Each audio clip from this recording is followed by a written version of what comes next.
kings.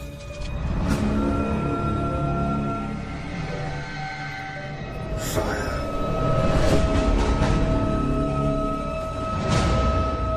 And blood.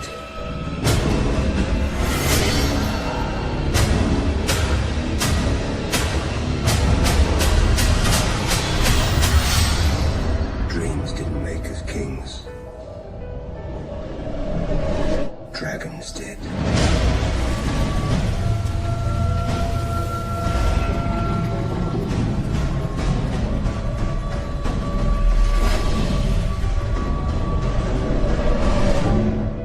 Welcome back, everyone. Big surprise, HBO dropped the House of the Dragon teaser trailer, so we'll break it down. There's a whole bunch of Game of Thrones Easter eggs and references to A Song of Ice and Fire, so I'll explain what's going on and who all the characters are and what it is that they're referencing. Of course, I'll be doing episode videos for this just like I did for the main show, so be sure to subscribe to get everything. I'll just start at the beginning of this and work our way through shot by shot. They focus on a couple core characters that are critical to the Dance of the Dragons, the Targaryen Civil War, that serves as sort of the basis for what the story's going to be. You notice that the theme song that they have playing on the trailer has echoes of the original Game of Thrones theme song, but it's a little more subtle. The official theme song for House of the Dragon that will play over the opening title scenes will be a little bit different though. Ramin Djawadi is also coming back to do all the music for House of the Dragon. He's the person who did all the music for the original Game of Thrones series. So Game of Thrones probably has some of the best music of any TV show ever, so I'm expecting House of the Dragon to be the exact same. The whole trailer is narrated by Matt Smith's Daemon Targaryen, talking about fire and blood. That's the motto of House Targaryen. They quoted that all the time on the main show.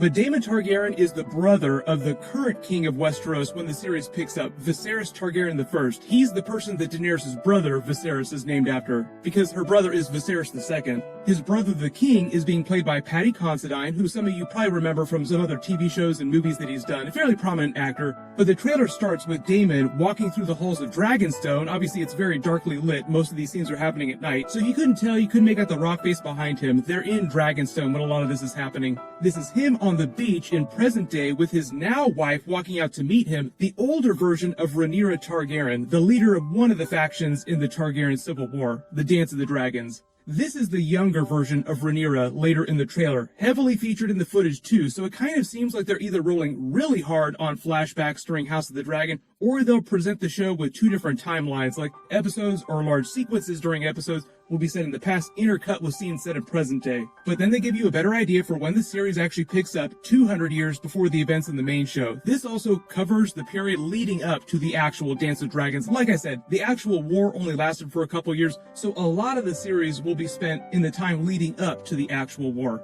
Like the full-blown civil war when you see pitched dragon battles in the sky with the two different sides going at each other, that might not happen until the later seasons of the show. This is the giant dragon skull of Balerion the Black Dread, if you couldn't tell. In present day, they showed it underneath the throne room, like when Cersei is going to look at it with Qyburn to talk about weapons that he has, he's developing to fight against Daenerys' dragons.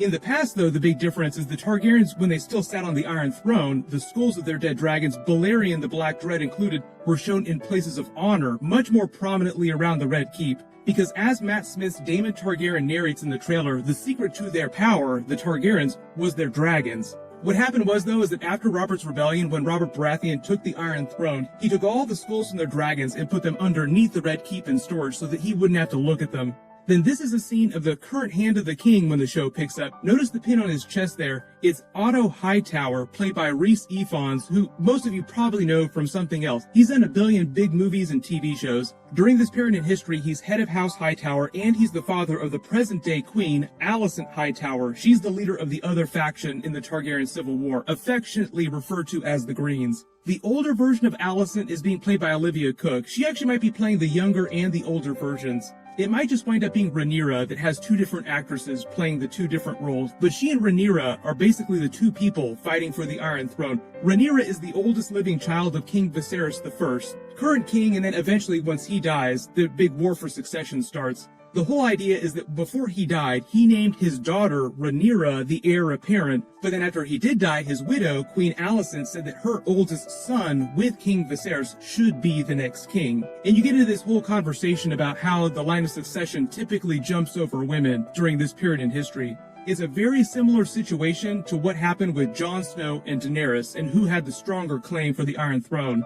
The reason why Jon Snow's claim to the Iron Throne was stronger than Daenerys was because the crown passed from the Mad King to his oldest son, Rhaegar Targaryen, and then to his only son, Jon Snow, skipping over Daenerys, who was the Mad King's only living child by the end of season 1 of the main show. As I showed earlier, this is King Viserys Targaryen I, sitting on the Iron Throne and holding his Valyrian sword, Blackfyre.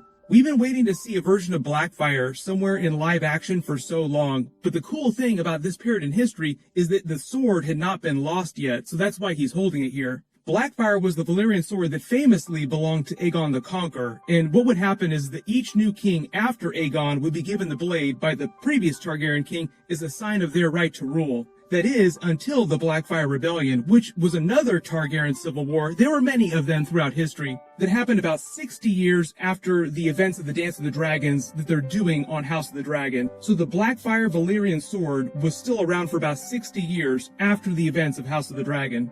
Notice the ring he's got on his finger wrapped around the hilt that's got the sigil of House Targaryen on it? That'd be one of the rings that he'd just normally be wearing as the current reigning king. One of my early theories, though, is that he's going to wind up being the new Ned Stark of House of the Dragon, like them killing him off in a huge WTF moment at the end of season 1, maybe. Because the whole idea is that the actual Dance of the Dragons conflict doesn't really get going until he dies and the War of Succession starts. This is the younger version of Rhaenyra Targaryen. She was married and had a couple of children with another person from the Velaryon household during this period, many years before the actual war started. That's why I say that they might be doing two different timelines. Her first husband was Laenor Velaryon. This character here, he was the son of the sea snake Corlys Velaryon, who controlled Driftmark, this island south of Dragonstone here. He was a very powerful person at this point in history. The Velaryons are a vassal house of House Targaryen, and many of them also carry Valyrian blood in their veins, just like Targaryens. Thus, that's why they all have the white hair. What winds up happening, though, is that he dies when he's younger, so she gets remarried to Daemon Targaryen. That's why you see older Rhaenyra on the beach at Dragonstone with Daemon here after they've been married. This is just the rest of the Velaryon household here, though. Notice their sigil is the seahorse. Usually sigils on Game of Thrones or House of the Dragon now are the easiest ways to identify people on the show if you're not sure who you're looking at. You notice that they're walking into the throne room at the Red Keep here at King's Landing for a big banquet. The scene kind of mirrors the banquet being held by Ned Stark at Winterfell for Robert Baratheon and the royal family during Game of Thrones Episode 1 on the main show. There'll be a lot of moments on House of the Dragon that they try to mirror from events from Game of Thrones. But this banquet that they're having here in this scene might be to celebrate King Viserys' wedding to Alicent Hightower, or to celebrate one of their anniversaries or the birth of one of their children. Not totally sure on the timeline here because it's kind of fuzzy in the background. Then they show you a bunch of footage from one of the tournaments. There were a couple big tournaments during this period in history, so I'm not exactly sure which one this is. The most significant one was sort of the beginning of the feud between Rhaenyra and Alicent, like the actual beginning of the Dance of the Dragons. There was a tournament held in 111 AC to mark the 5th anniversary of Alicent's marriage to King Viserys Targaryen I. Alicent came to the tourney wearing a green gown, and Rhaenyra came wearing a black gown. That's why the two different sides in the Targaryen Civil War were called the Blacks and the Greens. The Blacks were everybody who supported Rhaenyra's claim to the Iron Throne because her father, the king, Viserys, had named her his successor, and Queen Alicent, leader of the Greens, and everyone who supported her tried to say that her son with Viserys should take the Iron Throne. Also, funny coincidence, like we talk about a war of succession with a person named Aegon, like you talk about the conflict between Jon Snow and Daenerys that happened towards the end of the main show. Alicent's older son that she was trying to put on the throne was actually named Aegon. He was Aegon II. As you can tell, because Aegon the Conqueror was such a mythical figure within their family, there were so many different Targaryens all over their family that were named Aegon. It was their most popular name. But the person actually fighting here in the tournament is Daemon Targaryen, Matt Smith's character. You can tell because he's wielding his Valyrian blade, Dark Sister, given to him by his grandfather, King Jaehaerys I, when he was knighted at the age of 16. Dark Sister had previously belonged to Daemon's father, Balon Targaryen, and before him, Aegon's sister wife, Visenya. That's why the blade was given the name Dark Sister, because it was Aegon's dark sister wife. You notice that Daemon's armor is very similar to the armor worn by Rhaegar Targaryen during Robert's Rebellion. Even though you never actually see him wearing his armor on the main show, this is what it actually looked like during Robert's Rebellion. Then if you couldn't tell who this woman is Mysaria. She was one of Daemon Targaryen's lovers. She's from Essos. She later winds up becoming Mistress of Whispers for Princess Rhaenyra after she marries Daemon Targaryen. If you don't remember, that was basically one of Varys' main jobs. He was Master of Whispers for the Mad King, then later for Robert Baratheon, and then briefly for Joffrey when he was king for just a hot second. This is Alicent Hightower again after she's become queen. Notice that she's wearing the green gown, thus the leader of the Greens faction. And real big zoom and enhance, you probably recognize that dagger because that is Arya's Valyrian dagger. Like I said, there'll be lots of connections and Easter eggs for things from the main show, connecting it to the timeline of present day.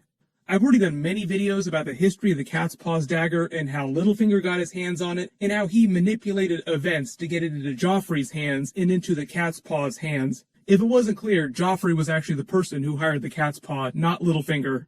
Behind her, zoom and enhance, you notice this is Graham McTavish. He's playing Sir Harold Westerling on the show. He's the leader of the Kingsguard during this period, like the Barristan Selmy of this era. You also notice that their armor is silver, very different from the armor worn by the Kingsguard of present day. Each time a new king comes to power, they're allowed to alter the Kingsguard armor just a little bit to suit them. But Robert Baratheon, for example, made a huge change because he put the stag of House Baratheon on it, replacing the sigil of House Targaryen. Speaking of sigils, you notice later in this other footage from a joust, during probably that same tournament that we saw earlier, you see the flag of House Stark. I don't think that they've confirmed who's playing all the Starks during this era. The leader of House Stark during this period was named Cregan Stark. He was called the Wolf of the North. He had 9 children, so I'm sure we'll see most of them on the show at some point. Then probably one of the other biggest changes on the show is they depict their version of the Iron Throne during this era much closer to what the actual Iron Throne looked like in the books, with the melted down swords all over the place all around the throne. This is what it actually looks like in the books, just for comparison, so we're like halfway there. But during this scene here, this final scene of the trailer, this is young Rhaenyra walking in to look at the Iron Throne as Matt Smith's Daemon narrates, "Dreams didn't make us kings, dragons did." And obviously this scene is meant to mirror the scene of Daenerys' vision of her walking up to the Iron Throne, and then later during the Game of Thrones finale before she died, like her trying to fulfill her dream of the Iron Throne. That's why they film young Rhaenyra here, is meant to make her look kind of like Daenerys. You also notice in the background, too, around these windows, they don't have the 7-pointed Star of the Faith in them because that wasn't added till later in history. There'll be a lot of other really minor differences in the set decoration, but the major buildings were all there. Like, this is still the Red Keep. They still have all the major locations in King's Landing, in Dragonstone, all over the different great houses of Westeros. So what'll happen is they'll release more footage before the end of the year, some more teasers. Of course, I'll do videos for those when they drop. If you have